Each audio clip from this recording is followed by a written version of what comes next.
Hey everybody, it's GoblinX, and welcome back to another flashback draft of Wilds of Eldraine this time around. This will be the flashback draft format for the week leading up to the launch of Through the Omen Paths next Tuesday. That's the Magic Arena in-universe equivalent of Magic's Spider-Man set. So, without further ado, let's hop back into Wilds of Eldraine. This is the sequel to Throne of Eldraine. It is about a bunch of fairy tale theming. The original Throne of Eldraine, of course, had the kind of mythical fairy tales as well as Knights of the Round Table style tales. This one very much focused on pretty much just the fairy tale stuff. So we have like gingerbread stuff going on, the food archetypes in green-black. Blue-white is like Sleeping Beauty. It's a bunch of tapping and stunning. Red-white is Cinderella, sort of. Celebration, about playing a bunch of permanents. A lot of very cute, very flavorful stuff in the set, and some really fun mechanics. We have adventures coming back, of course, on cards like Gingerbread Hunter. That is easily the pack one, pick one here, for several reasons, but primarily the simple way to say it is that, like any creature that is a removal spell and a creature all in one card, it is a great 2-for-1 play. So that's an easy pack one, pick one. And it shows off, again, that great adventure mechanic. Here's another one here, the Imidane's Recruiter. This one's not a removal spell and a creature all in one, but it is a mythic uncommon because of just the sheer amount of stats you get off of a single spell. 2/2/2s with Vigilance, then you slam down the Recruiter, buff them all, including the rest of your board, get a bunch of damage in. Recruiter is absolutely absurd. And it shows off that adventure mechanic again. They did some fun stuff with the adventures in this set, where they have a lot of powerful off-color adventures on the uncommons. Back in the original Eldraine, there were less. I don't remember if there were any off-color adventures, but certainly at least there were less of them. But now a lot of the adventure cards have kind of split spells on them where they're two different colors. Other mechanics in the set, we have the new bargain mechanic that's pretty interesting. That's one that involves sacrificing a token, enchantment, or artifact you control. So they did a really good job with these mechanics and giving you interesting ways to utilize them. The bargain mechanic, there's some sagas in the set that actually have detrimental chapter 3s, so you'd like to sacrifice the saga before it reaches chapter 3. There's also a lot of token production. There are rat tokens that are 1/1s that can't block anyway, treasure tokens, food tokens. All these are pretty expendable things to sacrifice to bargain. And the set also has the Enchanted Tales bonus sheet, which means that there's an extra enchantment in every single pack. That's a pretty interesting or powerful reprint. Utopia Sprawl, more on the powerful front, where it is basically Birds of Paradise or Llanowar Elves, just a 1-mana piece of mana acceleration and fixing at the same time. You just play Forest, play Sprawl, now you can play a 3-mana spell of any color on turn 2, which is pretty fantastic. That is easily the best card out of that pack. And it goes great with our Gingerbread Hunter deck here. We might have to push off the Imidane's Recruiter with how powerful our green start is with Sprawl and Hunter. That said, the green in this pack is much weaker, the Bestial Bloodline and the Titanic Growth, so we probably do head back towards that red with Imidane's Recruiter as my favorite card in this pack. Even if I had drafted nothing so far, if this were my pack one, pick one, would still be the red spell of Cut-In, which shows off yet another mechanic in the set. The set had a lot going on for it, actually. It was a pretty fun one. The Roll tokens. These are just enchantment tokens, basically. They're aura tokens, so there's multiple different ways to buff your creatures. The Young Hero Roll is a way to get your smaller creatures to juice up over time, attacking, getting +1/+1 counters on themselves until they have 4 toughness. Once they have at least 4 toughness, they stop getting those counters. But that's a pretty fun, pretty powerful roll token. You can put it on your little 1/1 rat token, and then that becomes a very viable threat. Cut-In is just really, really excellent because you're clearing out their blocker and then immediately attacking with whatever you put the hero roll onto and getting that +1/+1 counter. So really, really do like the Cut-In. For pick 5, I'm pretty happy to take Edgewall in. This is a really flexible card. It's like Evolving Wilds or Terramorphic Expanse, or I guess Vast Cityscape or Endless Cityscape, whatever the Spider-Man one is called, which is just another Evolving Wilds or Terramorphic Expanse. Except that this also prevents mana flood, because when you have nothing else to do with your mana in the late game, you can pick up a Gingerbread Hunter or an Imidane's Recruiter spell, any spell with an adventure, from your graveyard, put it back in your hand. So Edgewall in is really, really quite excellent. There was one in the pack with Cut-In as well, but I do like Cut In enough as a removal spell with extra benefits to take it over the edge wall in. Pick 6, we see a Restless Cottage now for helping for the green-black deck if we go the Gingerbread Hunter route. This is quite excellent. I mean, all man lands, all creature lands are good ways to prevent flood and give you some value just out of your mana base. And of course, dual lands are solid when they're on color. I like taking the cottage here. Rat Out is very reasonable in the set as well, clearing out 3/1s or 1/1s or anything like that, while also giving you some bargain fodder with that rat token. The Root Rider Fawn to ramp into the Hunter's also good. Lots of good stuff flying around in these packs. Pick 7, Garruk's Uprising is a fun build around. Little less consistent, little weaker than anything we've taken so far, but I think pretty reasonable for this point. Alternatively, we have decent fixing between Utopia Sprawl and Edgewall in now towards playing maybe a 3-color deck where we could splash like a Sir Armont into a green-black build. I don't think that would be the wildest. Also, Grabby Giant's perfectly fine in green-red because green-red has cards like Garruk's Uprising that care about power 4 or greater, and that would get, of course, all of our colors into the same deck if we go green-red. So I think I'm actually going to go Grabby Giant. I'm not super high on Garruk's Uprising. Pick 8 is a pretty close pick between Witch's Mark just because of how deep we are in red or Sweet Tooth Witch. I definitely prefer the Sweet Tooth Witch. 3 mana, 3/2 plus a food token, just really good for the green-black deck. A creature and a token all in one, but Witch's Mark would be a reasonable pick there. It's not a terrible card, and we are somewhat deep into red right now. But I will go for the raw power there and take the Sweet Tooth Witch. Pick 9, easy Root Rider Fawn. Ramps us into the big stuff and also helps splash things in. So I do like that card. Return from the Wilds is also nice if you have a bunch of Hamlet Glutton. These are one of the best green commons. It's like a 6 or 7 mana, 6/6 trample, you gain 3. But if you bargain when you cast it, you can cast it for only 5 mana. So the 3 mana ramp lets you do that really early. Luckily, Witch's Marks are going nice and late, so I don't feel bad about speculating on Sweet Tooth Witch at all, seeing that out of this pack. But anyways, the Return from the Wilds, if you get a land, then you have 4 lands on board now, and you get a token either other way you do it. Then if you play your 5th land the turn after, boom, that's your 5 mana Hamlet Glutton. So that's like the one deck I really like it in. Outside of that deck, it's really not that exciting, but I do enjoy it when I can find the Hamlet Gluttons, and I really love the Hamlet Gluttons. Basically, anytime I can play them, I do. Pick 12, this is all nothing.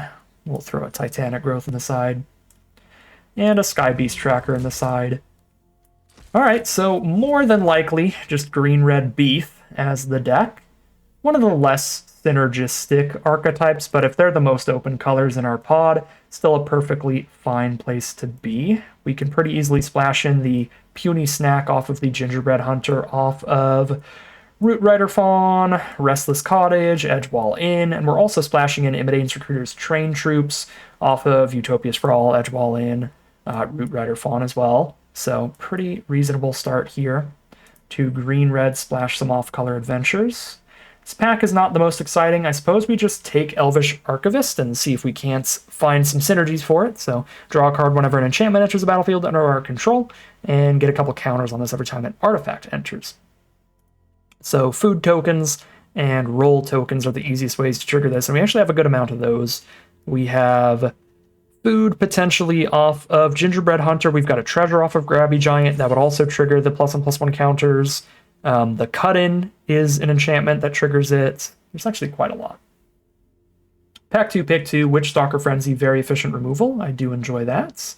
Any commons I'm missing here? There has been a lot to talk about, so I am sure I have completely glazed over and missed some great cards in earlier packs. I forgot how deep this set was. I quite enjoy it. And my mouse died. All right, we're going with the loud, clicky mouse that's plugged in. My apologies if you cannot deal with mouse click sounds. Yeah, there's nothing at quite the quality of Witchstalker Frenzy, so we're going to have to just take that here. Pick 3, pretty easy Edgewall pack. 4 mana for a 3/3 menace, plus a 1/1 rat token. I guess it's not that easy. Ariad's Tempting Apple is actually quite a solid finisher. Really good when you are a very aggressive deck like Boros or Rakdos, red, white, or red, black, against one of the green decks, because one of the best ways they have to stabilize is those Hamlet Gluttons I've been talking about, because it's a common, so you'll see it a lot. So they like drop down the 6/6 and gain 3, and they're like, how do I possibly die now? And you're like, okay, I'll steal your 6/6 trample, hit you with everybody, and also I have the ability to make you lose 3 left over on the board. Tempting Apple's a real nice finisher. It's actually quite close to the Edgewall pack.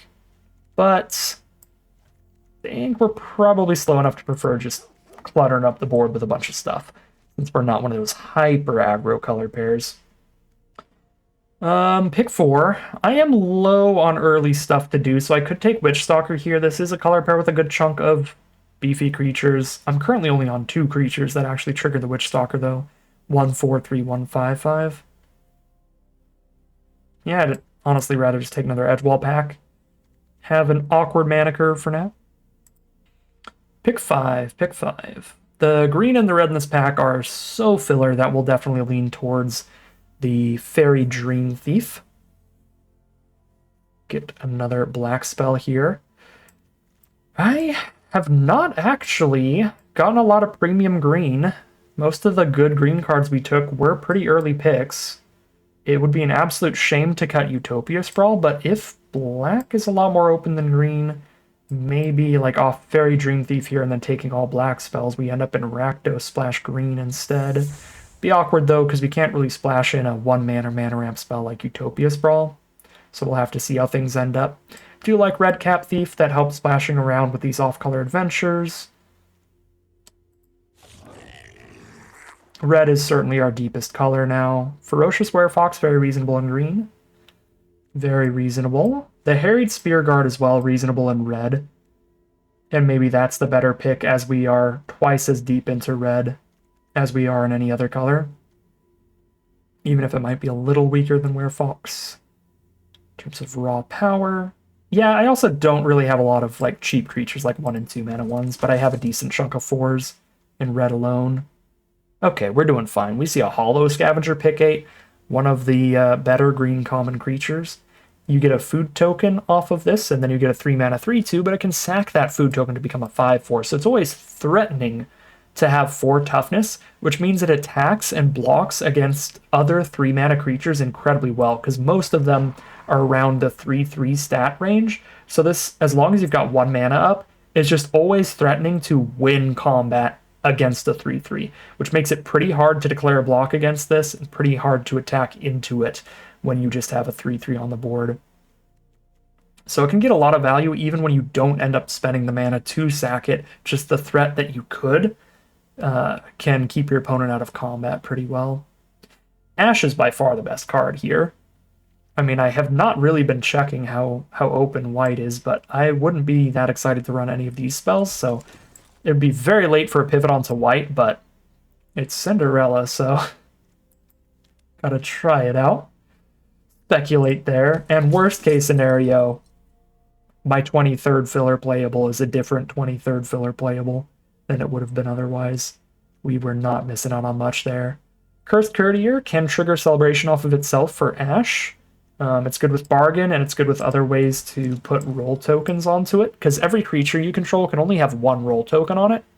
So if you play it and it has a cursed roll, but then you give it a young hero roll, the cursed roll falls off, and you now have the full-on 3/3 lifelinker.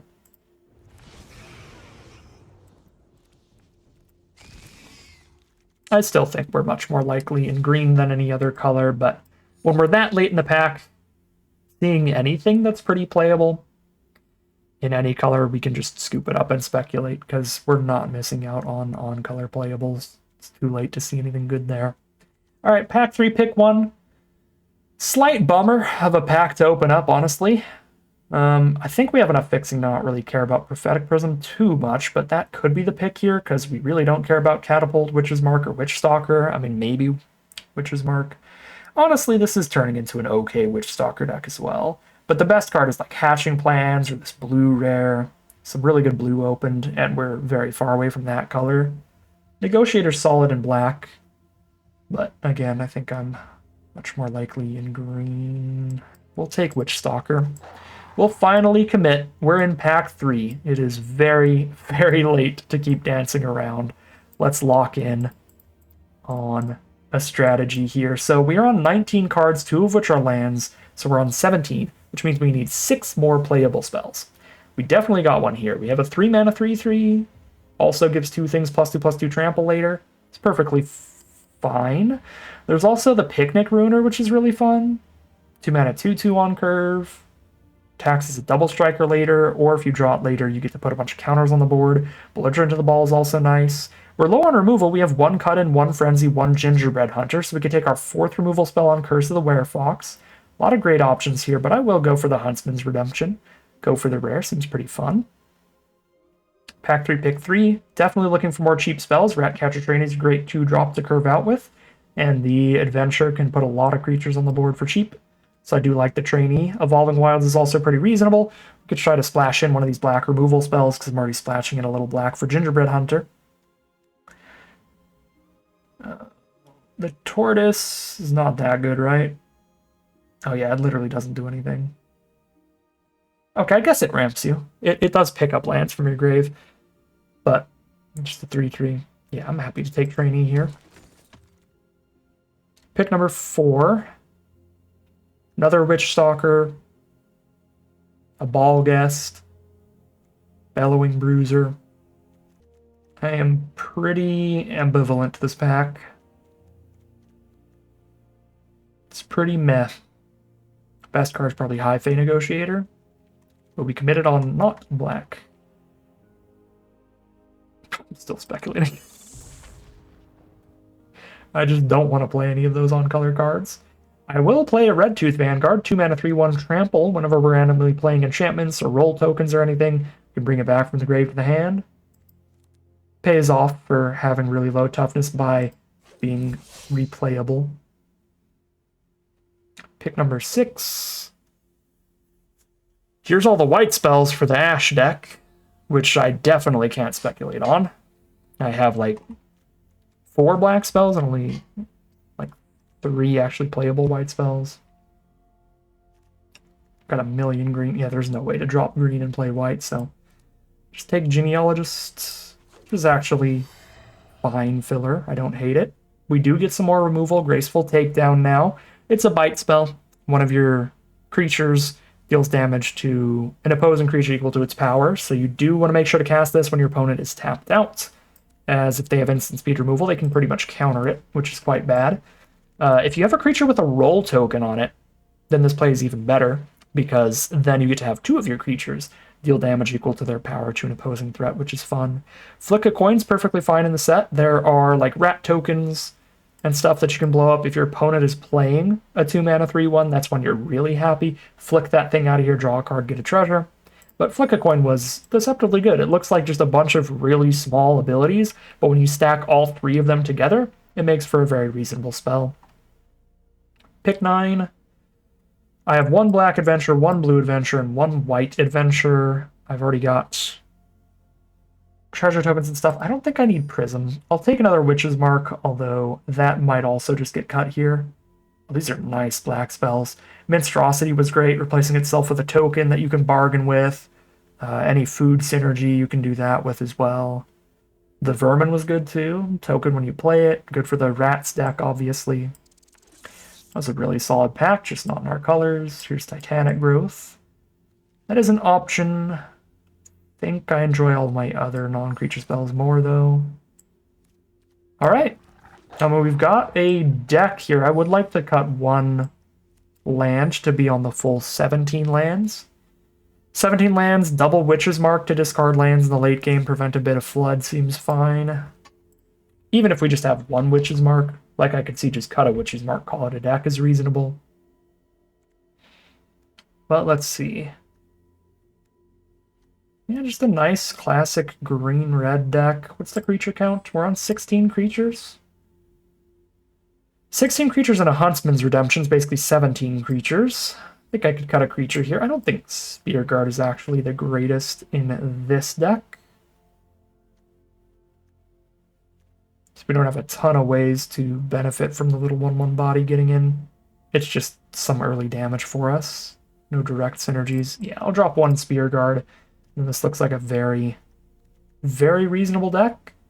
No bombs or anything, nothing super duper exciting, but we could get a lot of value off the Archivist if we're lucky. That's the closest we have to a bomb. It's really good 2-for-1s like Gingerbread Hunter and Imidane's Recruiter. Decent removal, Cut In, Frenzy, Takedown, Puny Snack. Very solid, very reasonable deck here. Pretty happy with this one. We'll have to see how it actually plays out, though, as we hop into the gameplay. Here we are with a mono red opener for game 1. I mean, I'll keep it. We've got a treasure token for whatever our first off-color spell we draw is. If we draw an off-color spell before we draw the land for it. And we have a curve out of this hand alone when we don't have a 2-mana play. But we have our 1, 3, and 4-mana play, as well as a great removal spell to keep pushing damage in. Playing against the blue deck, they start with Snare Master Sprite. That fits into a couple different decks. I think the best deck it fits into is the blue-black fairies, but it does also work in the blue-white deck. That's a deck that cares about tapping and stunning your opponent's creatures. They play 2 islands for now. Could spell stutter this. They do not have the spell stutter. So Red Cap Thief resolves, which gives us the mana for one of Gingerbread Hunter's sides. Find a Witch Stalker Frenzy. I don't really care about the 1-1. Let's just keep curving out and save the removal spells for something bigger. Okay, they did not have the spell stutter. They have the ice thing. Ice Out? Yeah, Ice Out is the name. The 3-mana counter spell, but you can do it for 2 if you bargain. Fair enough. They are indeed blue-black. There is the Baronati, the life-linking flying fairy. That I will happily kill. We'll go for the cut-in here so I can start juicing my board up, getting extra stats, which should work out unless they top-decked Spell Stutter or they have some kind of hexproof trick or something weird that I'm forgetting about, and they do not. Play our Edge Ball in on green, as black is the splash just for the adventure. A lot more green spells to draw into.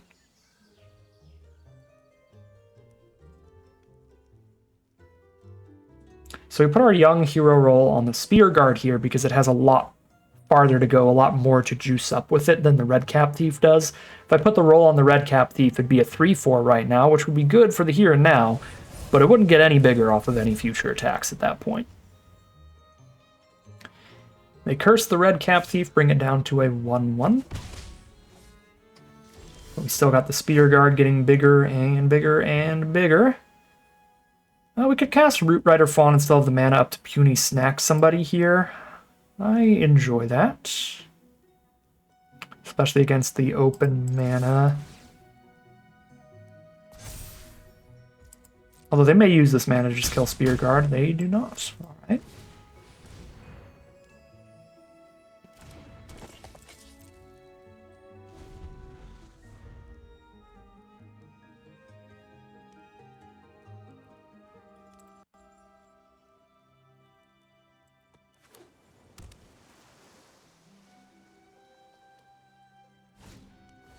Likeness Looter. Doesn't really do anything right now.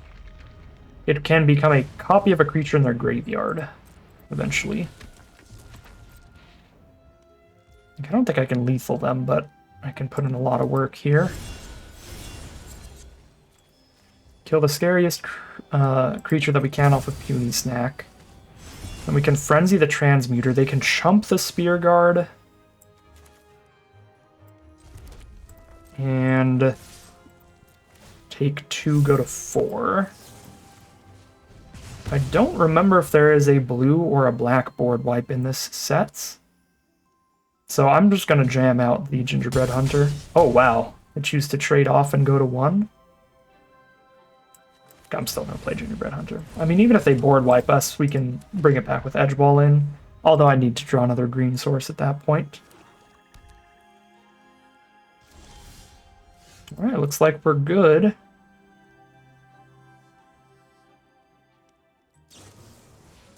Sugar Rush to draw a card, GG from opponent.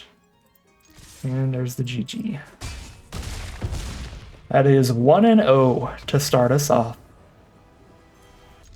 All right, here we are on the draw for game number 2. We got turn 1 Utopia Sprawl here, baby. We don't actually get to play anything on turn 2, but turn 1 Utopia Sprawl is always fantastic. It's going to get us to the 4-drop on turn 3, the 5-drop on turn 4. I think we're still in a great position, even if I don't play anything on turn 2, which is going to be the case. We could Puny Snack if they play a creature here, and then I'm super happy. Dang. One of the rare scenarios that you're sad your opponent didn't play a creature by turn 3. Like, come on, I really wanted to Puny Snack, because I don't really want to hard cast the Gingerbread Hunter without getting Puny Snack value out of it, if I can avoid it. So now we didn't get to do the full 3, 4, 5 curve out into the Hunter. If they play something we can Puny Snack now, it's still not terrible, because we could spend all 5 of our mana casting Witcher's Mark and Puny Snack.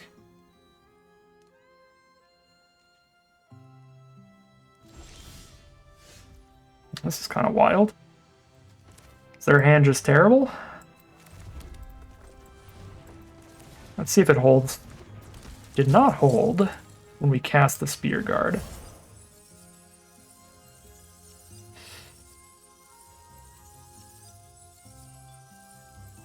So one thing that's worth mentioning, the reason that I wanted to check if it was going to hold here, is if your opponent has a removal spell to blow up whatever you put the Wicked Roll on, they will technically be destroying the only target on your spell. And if a spell has no targets, no legal targets, it will not resolve. So we won't get to Witcher's Mark if they had a removal spell and they chose to blow up the rat token there, which is also why I chose like the rat token. Is that way, even if they do have the removal there, they're spending it on something really insignificant to counter my Witcher's Mark. 1, 2, 3, 4, 5, 6. Let's see, 3 for that, 2 for that. Yeah, we can do that and get the cottage down. And thanks to Utopia Sprawl, the cottage is activatable next turn. Fell Horseman, just a 3/3. Oh. Block that. They're just dead on board. Don't need to do all this math. Whee!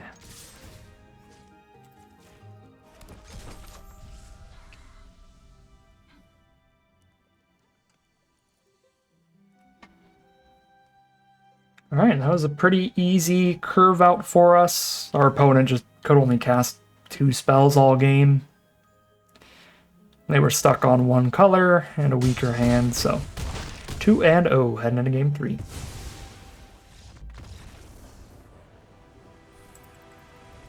Here we are on the play for game 3. We have a mono green opening hand, but the Root Rider Fawn can fix the mana, technically. Hopeless Nightmare. Annoying, but Vanguard can come back from grave and make up for some lost card advantage. It's not really a lost card advantage, right? They spend a card, we lose a card.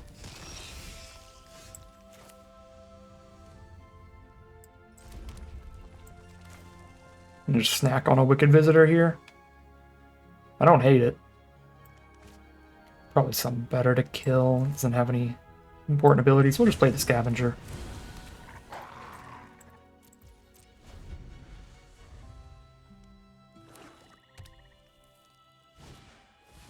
A second Wicked Visitor.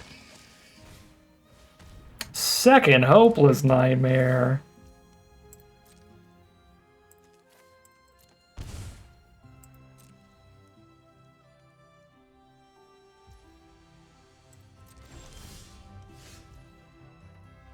I'm definitely not spending a graceful takedown on just a Wicked Visitor. Oh, I'll just pick up the 3/1 here in case they cast a third Hopeless Nightmare. I actually have to discard Graceful Takedown now because of the second Hopeless Nightmare. I don't have a good expendable card to discard to the mark. And that's kind of annoying. But I think worth it all in all.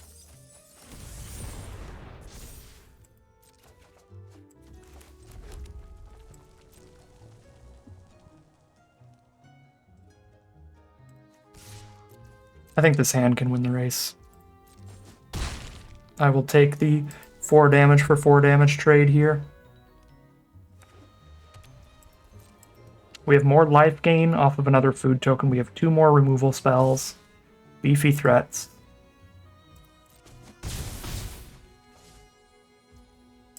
Oh, their best play is just going to be Sack and Hopeless Nightmare to drain me a little bit, and we can really win this race. Probably Vanguard plus Cut in here.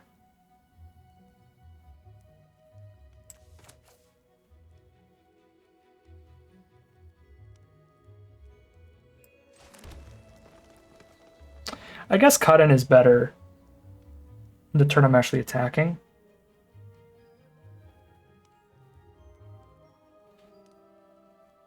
So I can Vanguard and Puny Snack instead.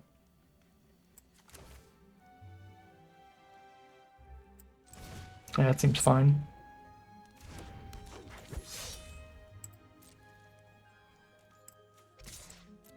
And then I have all blockers up too.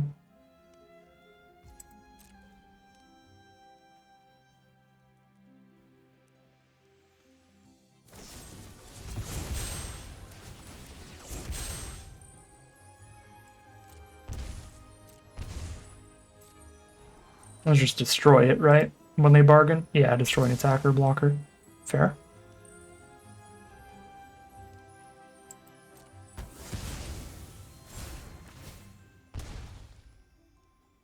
Do I gingerbread? Well, do I puny snack now? Prevent them from doing another bargain. Hit me for 2. I think I can take 1 extra damage to hold Fawn up as a blocker and wait on the puny snack to the last possible moment in case they play anything better. Yeah, so we take 1 more point of damage off of this bargain for not having puny snacked yet.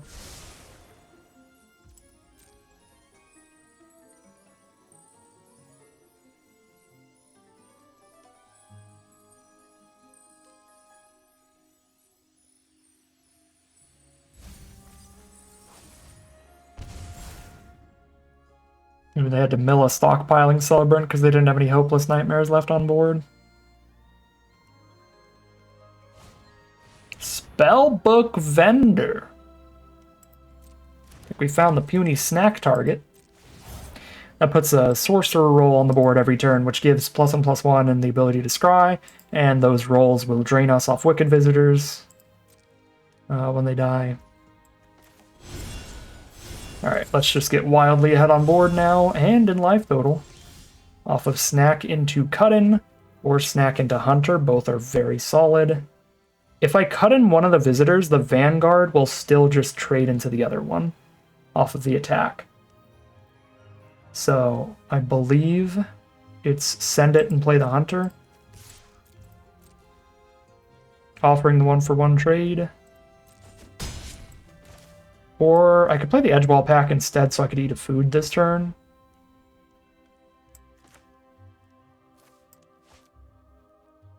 Let's get the beefiest creature.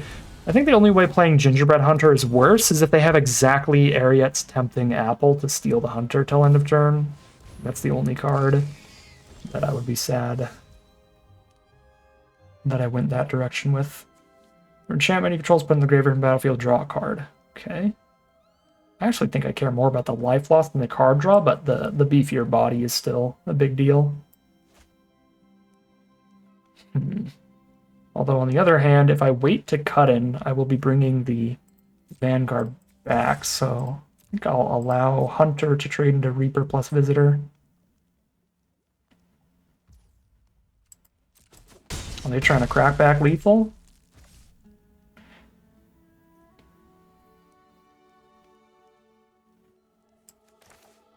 I can play a removal spell and sack a food, or I can play another blocker and sack a food. Both are essentially the same.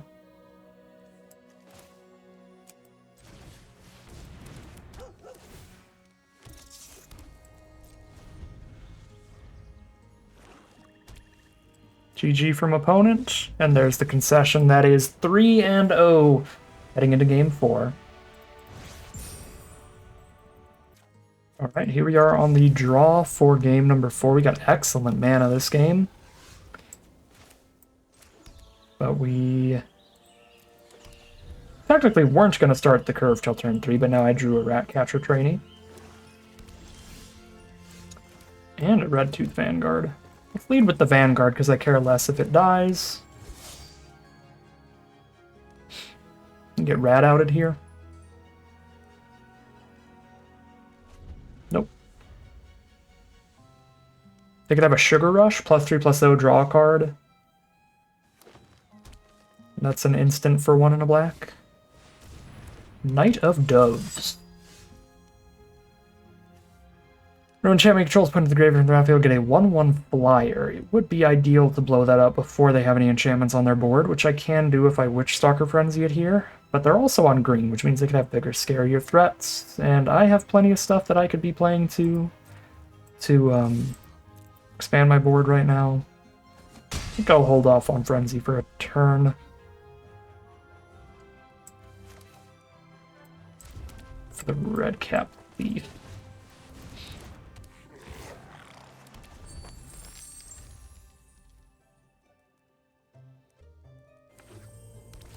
Crystal Grotto.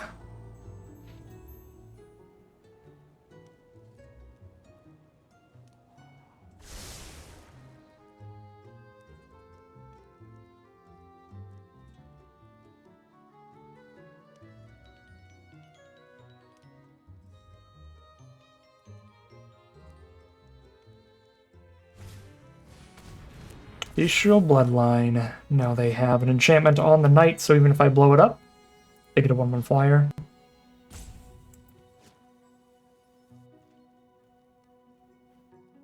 I'm just gonna hold that back. Yeah. Fair enough. I don't really want a Genealogist without a Vanguard engrave yet. Could just go Edge Wall back. Seems fine.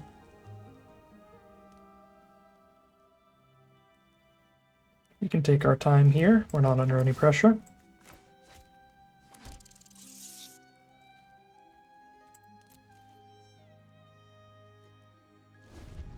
Got a very solid end game coming up. Edge Wall in value. Potential Restless Cottage attacks.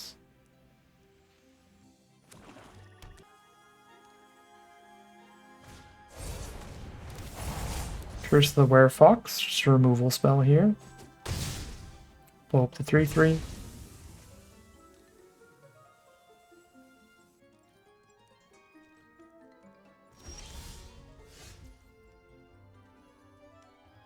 And the knight is annoyingly large. I'm used to like dedicated, like Voltron style decks in this set, so I was not expecting the hand to be all just juice for the knight instead of like go wide. So not blowing up the knight immediately has played pretty poorly. Although the other 3 cards could be like creatures, it's just because I didn't blow up the knight, it was better for them to just be juicing it instead of playing those creatures. So we can't know for sure. Okay, well, probably have to just flunge everybody in there.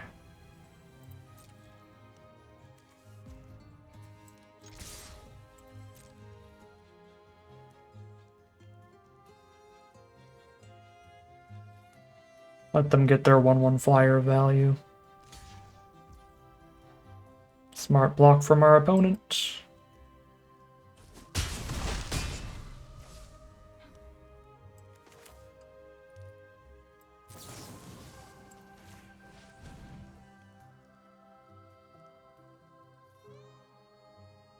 They have the green hexproof trick here? Oh, there's a +2/+2. Brutal.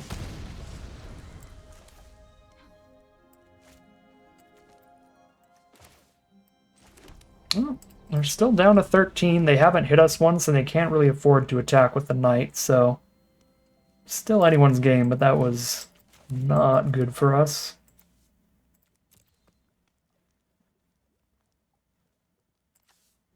Their hand, like, It is starting to look legitimately like just one creature, all supplements for it. That's like wildly punished for not just blowing up the knight. Usually it is not that significant, but apparently it is literally their only creature. That's crazy. It genuinely is, even at 6 mana still. Brutal.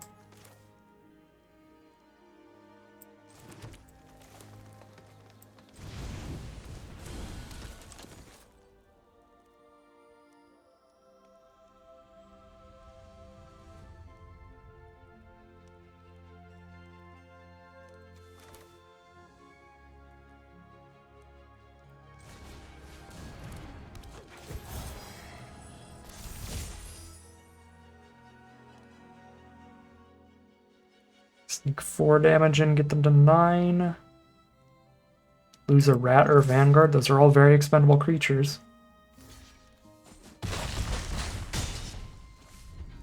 5 damage in it is.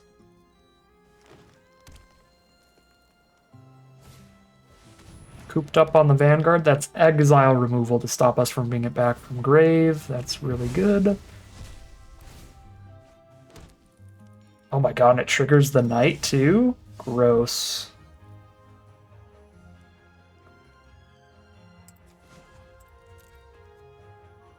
They kill the cottage, trade into a rat, take 1, 2, 3, 4, 5, go to 3.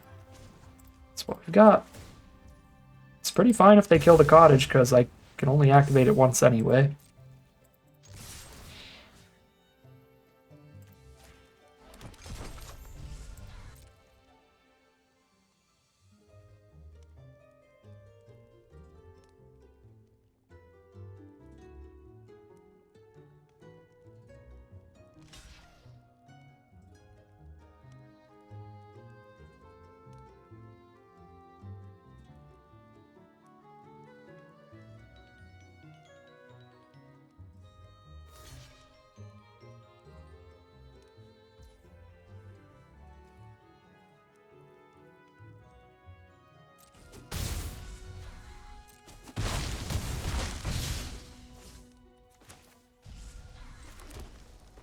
Come on, like, Imidane's Recruiter off the top or something. That's lethal.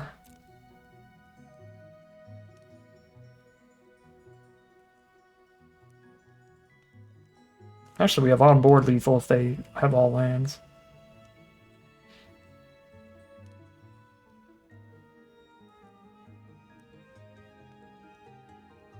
One final card in their hand. Is it enough to save them? It could be any creature or any removal spell, and we would no longer have lethal. We'd have to draw something. We both played 8 lands. It's just one's in my hand, one's in my grave.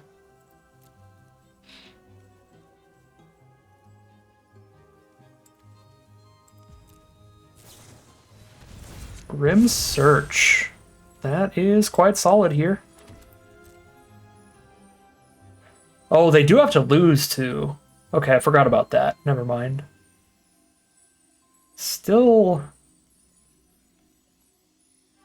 better than them not casting it, because they're literally dead if they don't cast it. But by casting it, they now have 2 blockers for our 3 creatures. And if they find a 3rd blocker or removal spell within the top 4, then they're not dead. If they didn't cast it, they'd just be dead. So now it's like they're dead if there's no creatures removal in the top 4, which is pretty unlikely. There's gonna be something there. Oh god, no. That was a real lucky draw for our opponent. The creature and a removal spell all in one. Incredible bomb rare. Well, now we have a lot of very lucky draws that we have access to now, though. Like flick a coin, just boop, you're dead. Oh my god, yeah, it's a creature and removal and another blocker because of the knight. What a hit.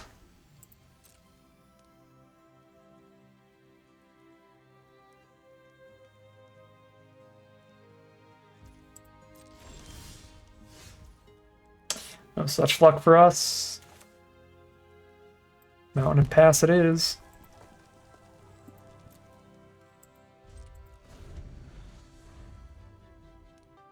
See, when I see that green sourced from our opponent, and they've cast one creature all game, this was the kind of thing I wanted to save the Frenzy for. And then they just didn't play any other creatures for like 4 turns, and I had to try to Frenzy the Knight and failed anyway. Such an awkward start to this game.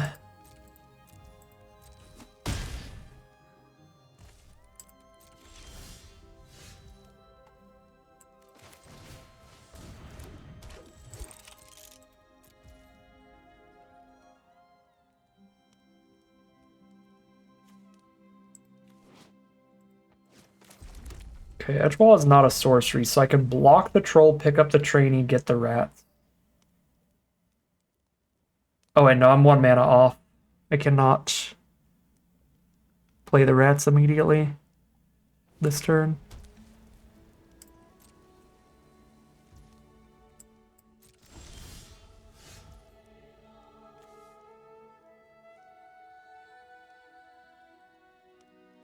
That does not do anything here. Kill 1 flyer.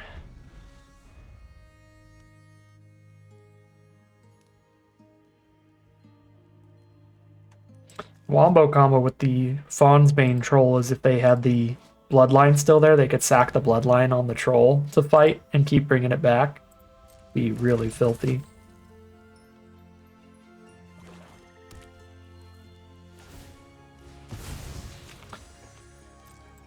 Yeah, food token means our list of outs is very small now. Now we just have to draw pretty well and reestablish a board.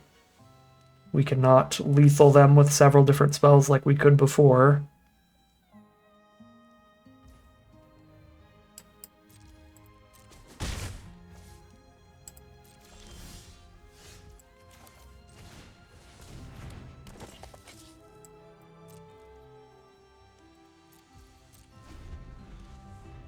I mean, as long as Archivist is still around, we have a lot of very good draws with the ability to draw cards and get counters on that.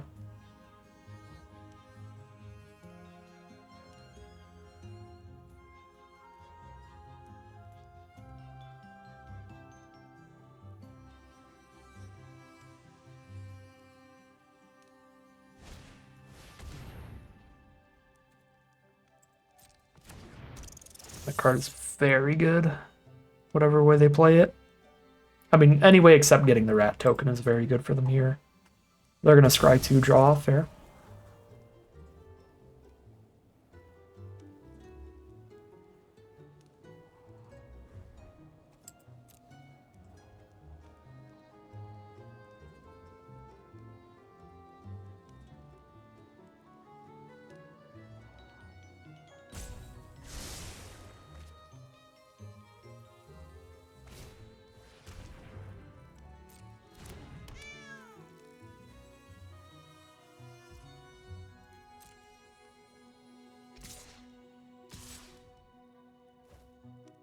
Probably have to take down a flyer soon.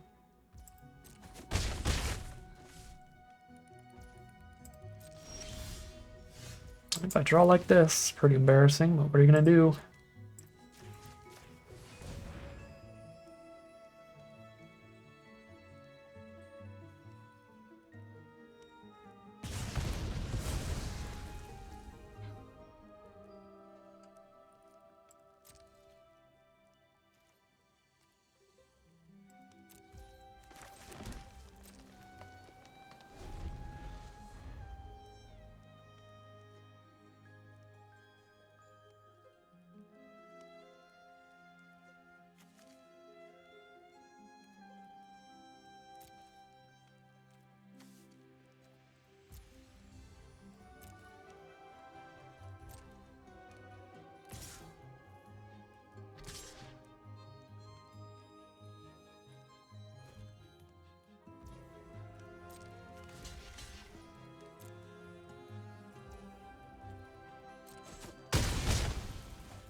We top deck Emidane's Recruiter here, they're mega dead now. Getting the recast on Ratcatcher.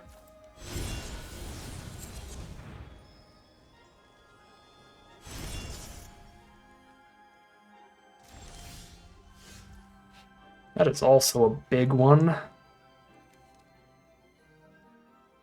That tutors for the Imidane's Recruiter.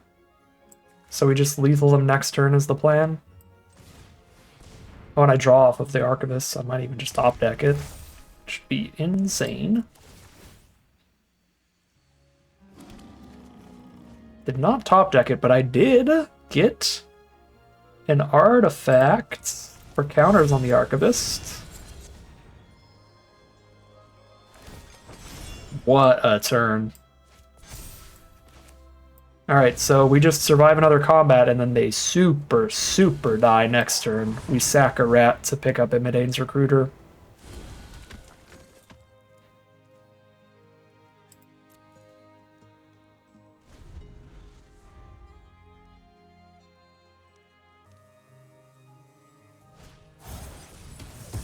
Shatter the Oath for double removal on Troll is pretty gnarly, but not as gnarly as Redemption for Imidane's Recruiter.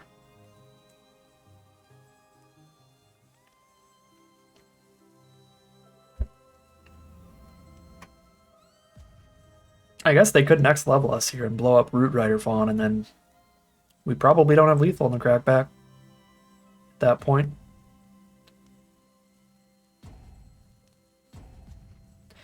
Without the ability to cast the Adventure and the thing.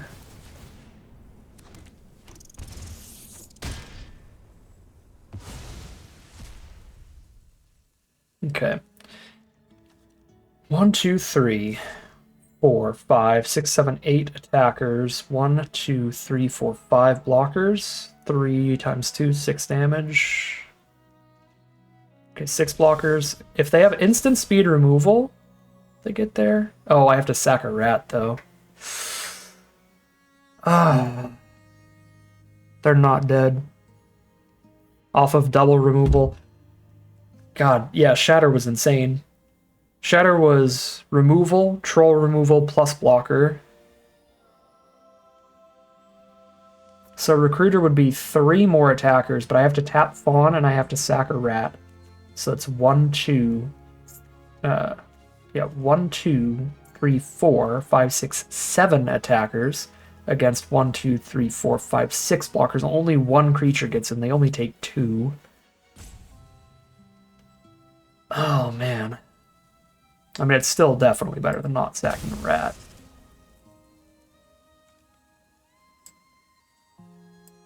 Gingerbread Hunter instead, then? No shot. Yeah, no, we're still on go wide.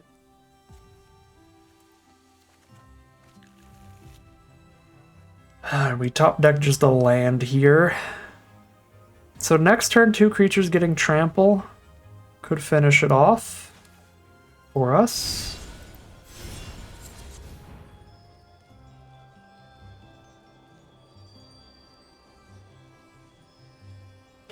Do I play this and just hold?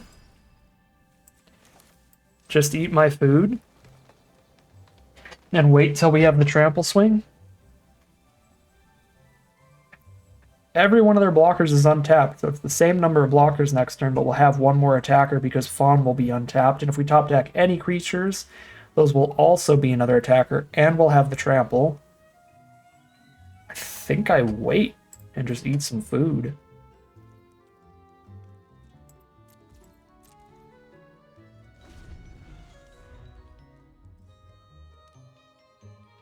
Right, because if I drop a Recruiter and flunge out here, I lose this without killing anything. I lose this without killing anything. This trades into Butcher, and then there's a few chumps. I think I lose enough creatures, it's bad. Ah! Oh, god dang Fawnsbane freaking troll, dude! That's 2 blockers and a removal spell off the top. This Fawnsbane troll has hard carried this endgame.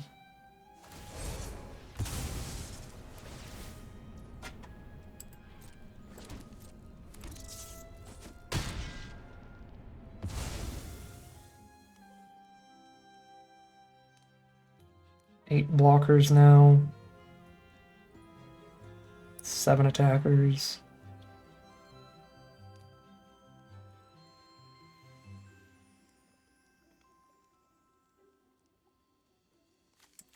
I don't remember if I have anything that gets value from sacking a food.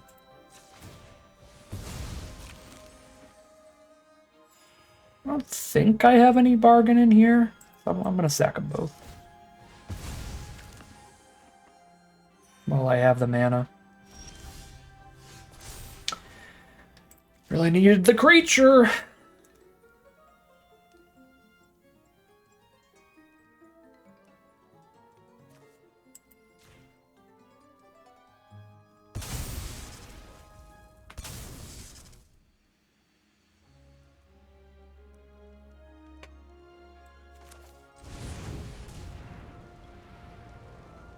Alright, I'm ready for the next game of Magic.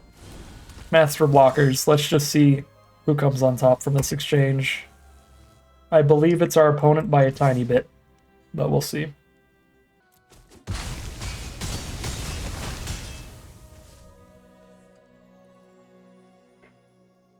I mean, they won't get to attack us. That's something.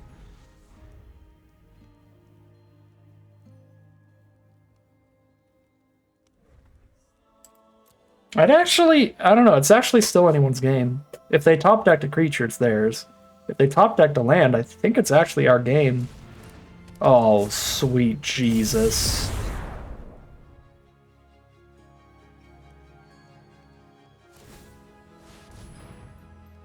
Oh, wait. Oh, it's exactly not enough. Oh my god. Oh.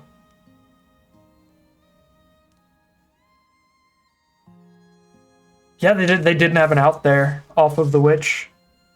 Because the witch was a too expensive creature. If the witch were a creature that cost 1 less mana, they would have won. Oh my god.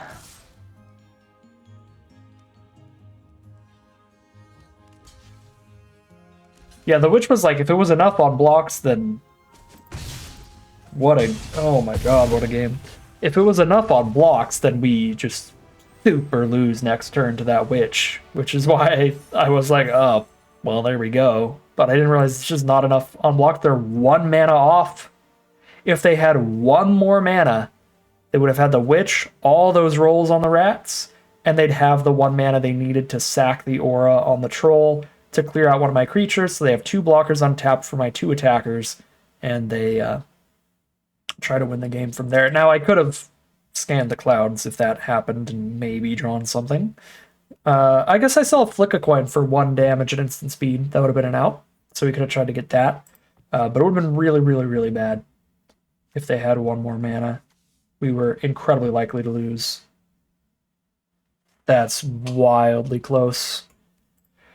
Crazy, crazy game of Magic. It didn't even need to go nearly that long if we played it out differently. If we just blew up their 1/3 Knight from the get-go, that was the only creature in their hand for the first 8 or 9 turns of the game. It was all just auras to put onto that, removal that needed that to be on the board, combat tricks to cast on that.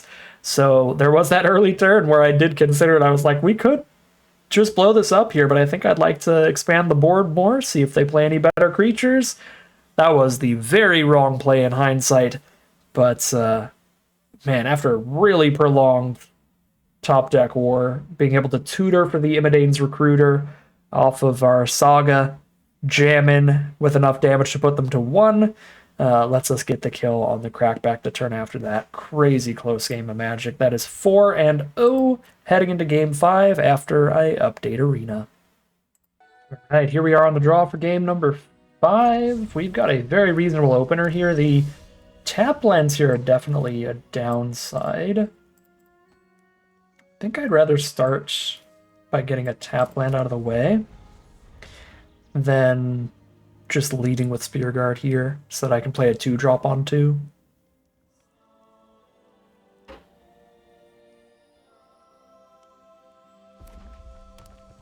Rakdos from our opponents. Grabby Giant is the draw, so we could treasure token towards the Giant. I guess is the only 4-drop in the hand, but I'm cool to just start with the Vanguard and get that damage in.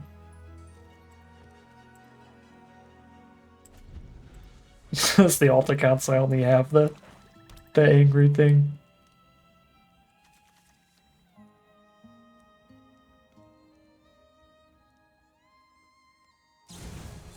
Ratcatcher Trainee. Okay. So probably play the Witch Stalker here.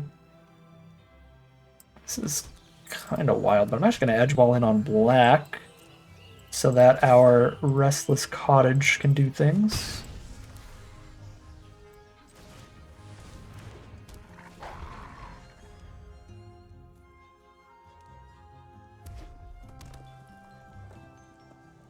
Rakdos, one of my favorite archetypes, one of the strongest ones. It's the black-red rat deck. You get a really wide board state of these little 1/1s that can't block and just jam a ton of damage. There's great efficient removal, quick little haste creatures. You can push a ton of damage.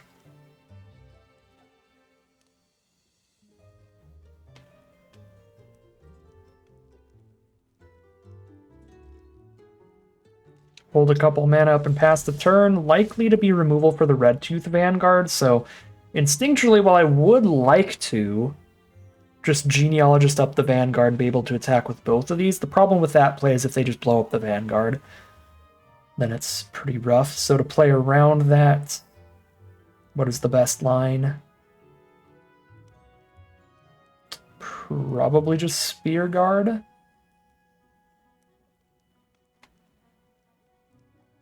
I mean, I guess I still get a couple 2/3. Yeah, the colors of mana that I have here, because I chose to Edgewall in towards the cottage and then did not top deck any other lands, make it so that, like, if I go for the Spear Guard line, like, I'm just playing a single 1-drop and nothing else this turn, so it's still kind of better to just end up with a 2/3 left over, even if they do blow up the Vanguard here. It might actually be better to put the roll on the Witch Stalker at this point.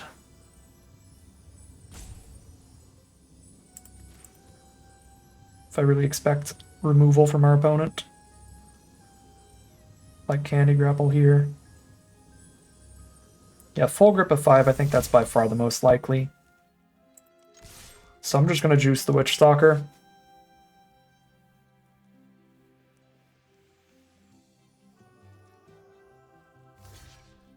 Get the trade with the Vanguard so that when we play an enchantment later, we get the Reanimate. Alright, well, it was combat trick removal, and we could have gotten the double attack the whole time. They still kill the Vanguard, but we actually would have poked them for 3. Probably would have been better to poke them for 3 than have the +1/+1 from the roll token stick around. Because that's what the trade-off was here, right? By putting it on Witch Stalker, we still have the +1/+1 bonus on the board. Whereas if I put it on Vanguard, I would have been able to attack both. Then they would have eaten the 4/2 Vanguard, and the roll would be gone. Okay, this is super fine.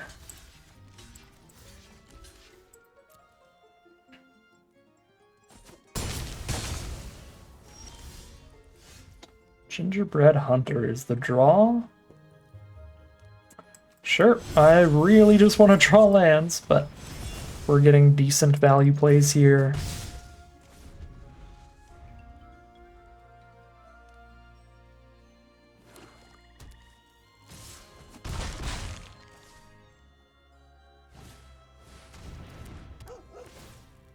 Land, please. Jesus. Arena.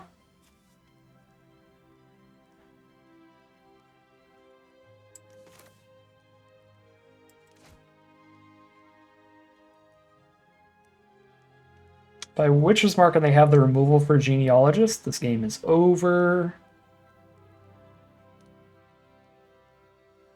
If they don't, it is much more helpful than just playing a single 1/1 or getting 1 treasure token. I suppose the safest line is attack and frenzy the pack.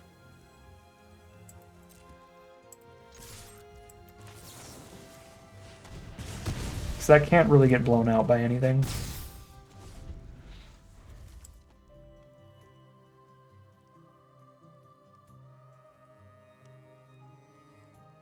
And then I still have the cut in for the 5/4.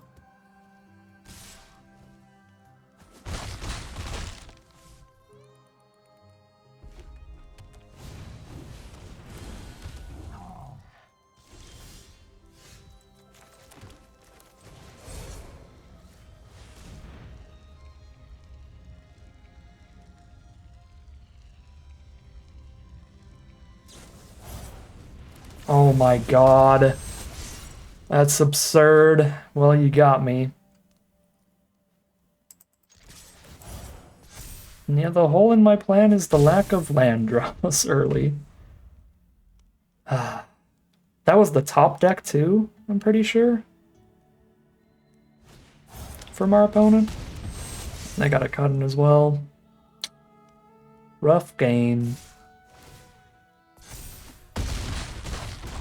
Go to 5. And that is it. None of these save us. That is our first loss. 4-1 heading into game 6. Here we are for game 6. Curve doesn't start till turn 2. But a very reasonable hand.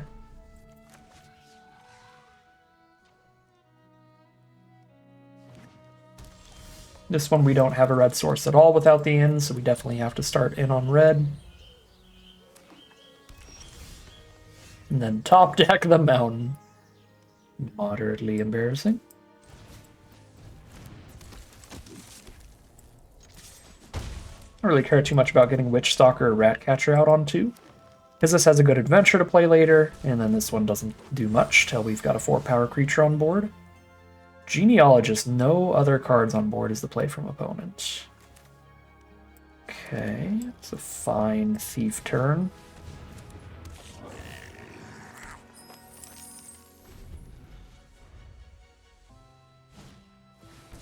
The second Genealogist does get its value from the token. Cute. Graceful Takedown. So we would really like to get a roll token on board, ideally. 4 mana. Vanguard Witch Stalker. Those. Really looking to top deck anything that puts a roll on board. Put a roll on the Vanguard to have a 4-power creature for Witch Stalker, and then also the Graceful Takedown will be super removal. Speaking of super removal, Feral Encounter is draw a card plus removal, which is an incredible 2-for-1 for only 2 mana total.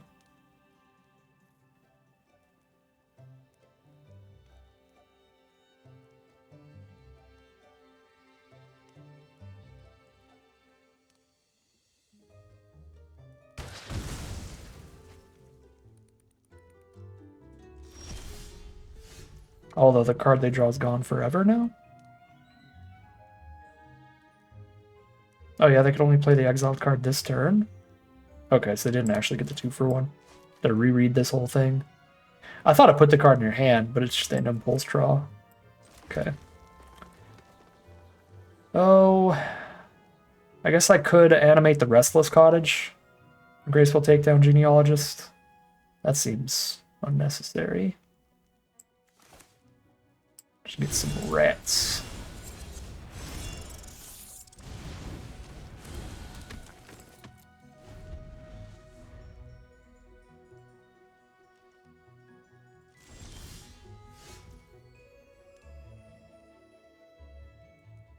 Got all the manas, but not what I want to have.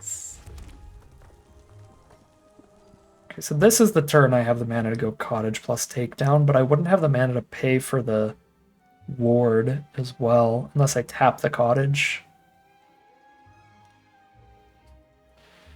And it sucks against, like, Titanic Growth or something. But I do really want to break through this board state. If I can. I guess Flick a Coin works. With Red Tooth Vanguard. Yeah, Vanguard for either Genealogist is fine. But if they block with the bigger one, I'm much happier.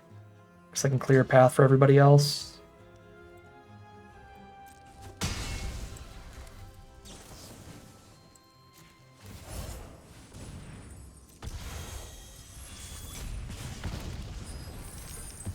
More lands. We got an opposite problem than our opponent here. They need more lands, and we need more spells. They have hit the 4th mana. Very likely to cast something here. They do seem to be mono green. It is a viable strategy. There's a really powerful, like, triple green and 3 more rare. It's almost unbeatable. Any enchantment lets us get the Vanguard? Yes, beautiful. So we'll play this for black for Restless Cottage, and we get to pick up the Vanguard. Drop the Vanguard. See if they can save the Genealogist. If they can't, everybody gets in. Beautiful.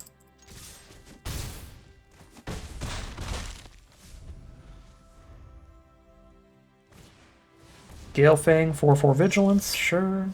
Witch's Mark is the draw. Oh, that's just the roll right now. I don't have the card to discard to it. Shouldn't have been playing lands so fast. If I could hold on to one, then I should. Put them to 3 life right now?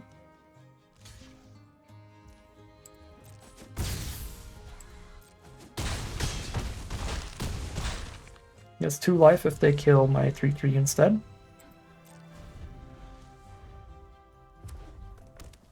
Oh, they are 2 color.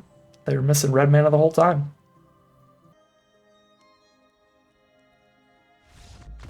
Alright, it is too little too late for our opponents. Some really rough mana for them is going to give us the 6th win. We are 6-1 or 5-1. I lied, we are 5-1 heading into game number 7 now. But we are in the money no matter what. A very positive win rate for the return to Wilds of Eldraine.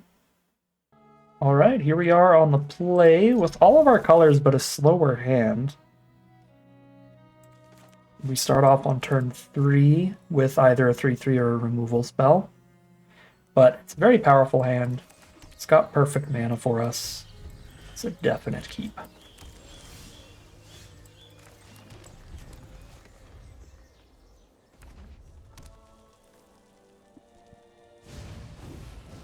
Scalding Viper is going to keep pinging us when we cast spells of mana value 3 or less.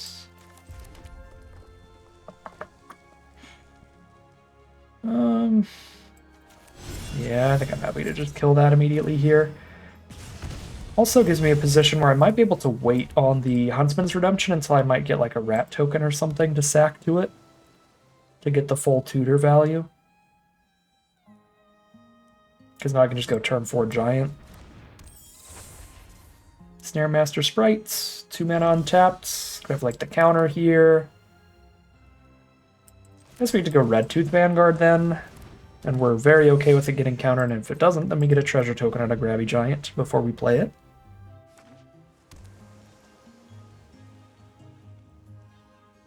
Maximize our value and guarantee we have a 5th mana for whenever we want to play Gingerbread Hunter.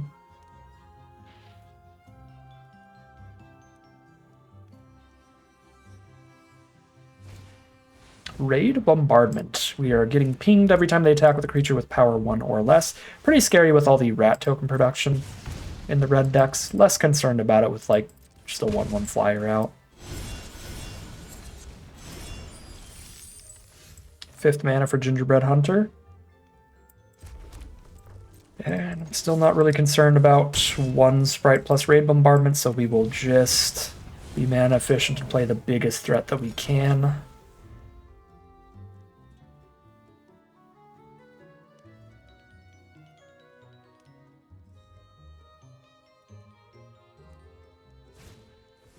Another Snare Master Sprite. Opponent's got a cute strategy here. Just Snare Master Sprite, Raid Bombardment. Make all their 1/1 flyers 2/1 flyers. But again, I still think we're in a great position to outrace that sort of strategy.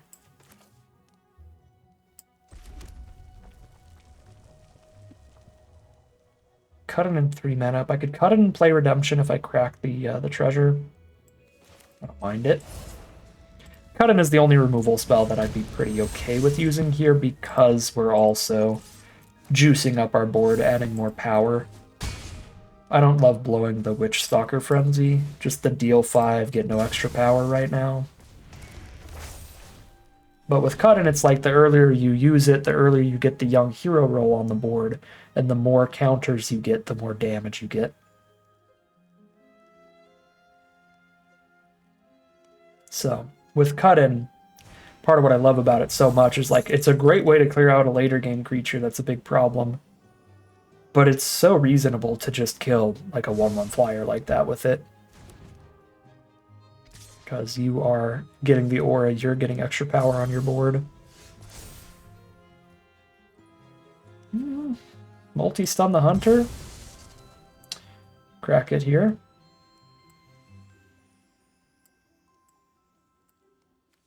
No knight tokens, but you can just go for insane damage here.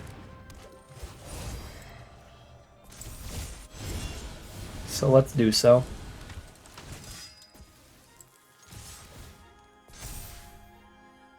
Chump that, take 6, 7, 8, 9, 10, 11, 12. They're 1 damage from dead if they don't have interaction. And that's the concession from our opponent. Incredible stuff. Huntsman's Redemption has been a massive overperformer. I was not even really considering the second chapter that much. When I drafted it, I was like, yeah, sure, 3 mana, 3/3, and then a +2/+2 trample thing, but if you have a stunned or pacified creature, the second ability is free, and then you've gotten a 2-for-1, you got a 3/3 for 3, and you drew your best creature in your deck. And if you have rat tokens, that seems completely absurd with Huntsman's Redemption, and that's what we did the first time. That's been very, very strong and a massive overperformer. That is 6-1. Made it all the way to the final boss here. Heading into the last game of Magic. Well, the last battle of Magic with 2 lives to spare, 2 rounds in the chamber here. Here we are on the play for game 1. I'm going to keep this, and this is going to be super weird. But I kind of feel like not turn 1 Utopia Sprawling with this hand. Because I have the Archivist. If they do not have 2 mana removal for it, and then we draw a card off of casting the Sprawl on 3. I could go super slow with it, actually, and I think I'm going to. We can play around 2 mana removal by just waiting till turn 3, playing Archivist and Sprawl on the same turn here. Okay, they could have the 2 mana counter. Oh, did they accidentally... They didn't want the double blue here? Spell stutter. Bummer. I think I actually go black, because I'm going to need black mana multiple turns in a row for Restless Cottage, but I only need white 1 time, so I can just use the treasure for white.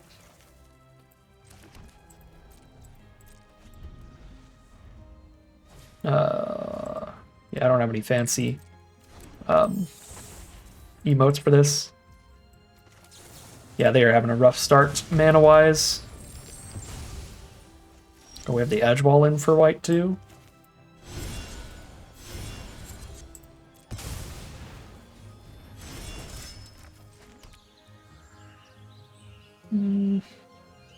Just get more green. I'm going to play a bunch of mountains here.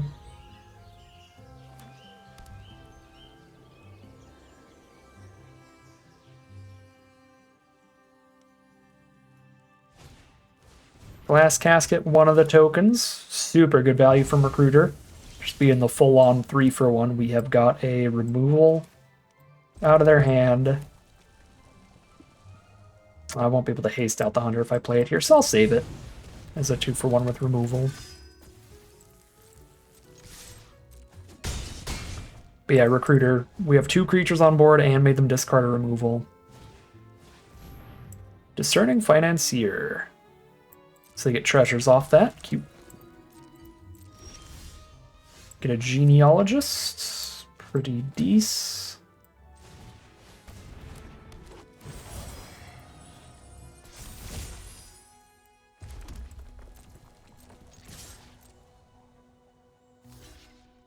You do not get treasures if it dies to a puny snack.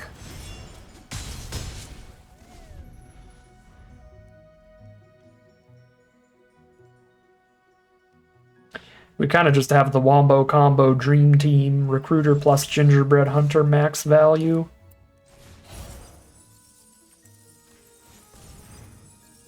If they have removal for Genealogist, they can counter the entire Witch's Mark.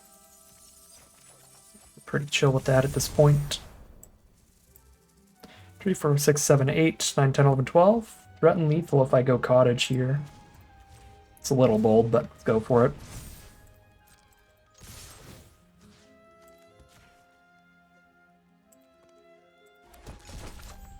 No, I can't say thanks. Unless they say nice specifically. You can't thanks a nice deck?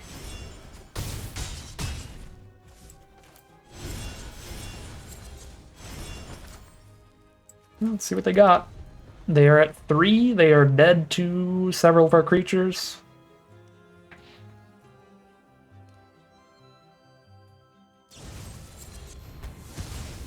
That is not going to do it. Rough mana for our opponent is going to take it. And that is 7-1 for another 7-win run today. Good stuff. A lot of mana issues today for the wins, of course. A lot of opponents getting mana screwed or mana flooded. Our one loss as well.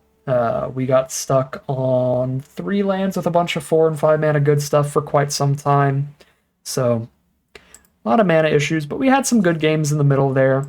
This was a very, very strong deck, really showing off the power of these premium adventure uncommons. Imidane's Recruiter is the best uncommon in the set. It is known as the mythic uncommon of the format, and we really saw how nice that was in that last game. Get the 2 different night tokens, get the Recruiter as well. There's enough pressure on our opponent. They have to spend removal on one of the night tokens. Then I still have 2 other threats they need to be blocking and spending removal on. Really good stuff there. We also saw the power of it when we were tutoring up with the Huntsman's Redemption to push extra damage. It won us that one game against Fawn's Bane Troll pretty well. So Imidane's Recruiter, super, super, super premium. Probably the best uncommon in the entire set. But Gingerbread Hunter is also quite high up there. So having 2 of the best adventure uncommons and 2 of the best uncommons in general in the entire set in the same deck and being able to cast both halves of both of them was quite powerful and quite fun. So huge work from Utopia Sprawl to help these out. Off the Splash, the Restless Cottage as well, putting in a lot of work, the Edge Wall in, all of the fixing being quite helpful, as well as those treasure tokens. Again, just a 1-of treasure token is enough to play our 1 single white spell in the entire deck, or potentially, I mean, we never used Tempest Heart, but theoretically could help us do that, or a Puny Snack. So really, really good stuff from the fixing and the off-color adventures. Biggest underperformer, biggest overperformer. Where do the rewards go? I'm going to give biggest overperformer to the Huntsman's Redemption. I was just like, yeah, this looks like just a reasonable, good value play, but I don't think I ever drafted this too much, or at least I don't remember it. So I was like, yeah, I mean, it's a 3-mana 3/3. You get a miniature overrun later. That's like decent value. Like a smaller, weaker version of the 4/4 saga from the Final Fantasy set. But that middle chapter is so much more relevant than I ever thought. If you're in red, black, or green, black, you can get rat tokens. These 1/1 rats that can't block. Off of Trainee, Spear Guard, Edgewall pack. And if you have an expendable rat token out when you get to chapter 2 on the Huntsman's Redemption, then this card's insane. Like, imagine a 3-mana 3/3, when it enters the battlefield, search your library for a creature, put it into your hand. Like, that would be absurd. And it's not that far off when all you have to do is sacrifice a 1/1 rat token that can't block. So this is very, very good with that. And it's also quite good against stun-based removal and pacifism-style removal, like we saw when our Gingerbread Hunter was locked down for like 3 more turns anyway, because it was tapped with 2 stun counters on it, so it's like, well, it's not going to untap the next 2 turns. So might as well sack that and tutor somebody up. So yeah, huge work from Huntsman's Redemption. Huge stuff there. And the biggest underperformer, anything that played significantly worse than I thought it would in this deck? I don't think there really is one. I think everything did quite a good job. I mean, maybe I overrate Cutting a little bit, but it was very good in most of those games. The only time that it quote-unquote underperformed was like the game they had the combat trick in response. But I think even that game, I was Witch Stalker Frenzy that I was casting when they had the combat trick to save it. So I don't even really think there is an underperformer. I think everything did pretty well. Like, there were some cards that were weak in the deck that just weren't that good, but like I knew that when I drafted them, like Territorial Witch Stalker genealogists that I just didn't draft very highly. I was like, yeah, these are fine filler, and we need some fine fillers. So, yeah, beautiful stuff. Great run. That is a 7-win run for the return to Wilds of Eldraine. We may or may not be doing another one of these drafts tomorrow. There is the early access event for Through the Omen Paths. That's the Magic Arena version of Magic's Spider-Man set. So that starts tomorrow, but it starts a little later in the day tomorrow, around noon or something. So I don't know yet what I'm going to do. If tomorrow's video is going to be a second Wilds of Eldraine draft, or if we'll just get right into the early access event tomorrow. If we do get right into the early access event, then tomorrow's video is going to come up much later than normal, since I don't get to start recording until noon. I wouldn't be done recording until the time that I usually post, so obviously then editing it and uploading it, it wouldn't be up till several hours later. So we'll see. We'll see. Probably the only Wilds of Eldraine draft, but we'll see how things pan out. If it is the only Wilds of Eldraine draft, I'm happy for it to go the way it did, obviously getting a 7-win run, and also showing off a lot of the powerful mechanics and powerful stuff you can do in the set. We got to show off the adventure mechanic being a huge part of this deck, as well as the roll tokens being a huge part of this deck. We didn't really do any bargaining, so I didn't get to do that, but almost everything else that's like a major mechanic in the set did get to shine a little bit here, like food tokens and stuff with our wolf and our gingerbread hunter. A lot of cool Wilds of Eldraine specific stuff going on today. But that is going to end today's video. As always, I'd like to thank my patrons and YouTube members for their support, as well as you for watching the video. If you enjoyed it and are interested in seeing some more, you can always like, comment, subscribe to tell the YouTube audience, send some more in your recommended feed. If you'd like to catch me live, you can check out the Twitch channel in the link in the description below. And if you'd like to support the channel directly, you can check out the Patreon link in the description below. But other than that, as always, thank you very much for watching, and I will see you again soon for some more Magic Arena.